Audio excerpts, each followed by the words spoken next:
Breaking news this hour. The Kern County Board of Supervisors approved a new district map. And this comes after a federal judge ruled the current map violated the Voting Rights Act and the lines were drawn to dilute the Latino vote.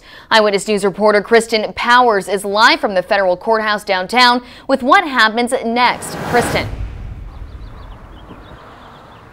Hey, Allie, next we want to see the map. We want to see how these lines are going to be redrawn, and that is expected to happen this afternoon outside of this federal courthouse after a federal judge gives the official stamp of approval. Now, Supervisor Couch confirms with me that the Board of Supervisors did decide to move forward with this map in a closed session. Supervisor Couch tells me 4 voted in favor of it and 1 board member abstained from voting.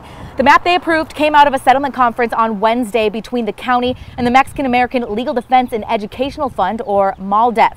They were negotiating that for about 7 hours. Now that the board approved the compromise map, the federal judge needs to look it over and approve it. Again, that's happening today at 2. The public has been kept in the dark for most part of this process. No public comment was taken when deciding how to redraw the lines. That's something Supervisor Couch has been vocal for wanting. He tried and failed to get public input into this process, saying he believes the map would look very differently if they had a say.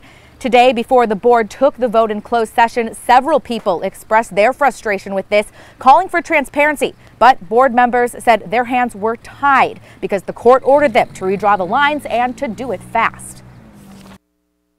The judge provided a 3-week timeline by which if the 2 sides could not agree on what have been pretty fleshed out principles around how do we make this even possible for a second majority-minority district. There are not many options to make that happen.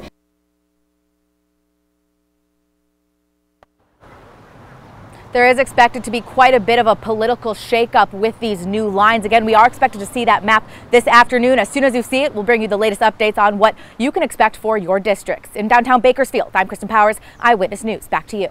Thank you for that update, Kristen. And you also tell me another factor in this decision, Jeff Heinley expressing some frustration. He's running in the upcoming supervisor election against Mike Maggard for District 3.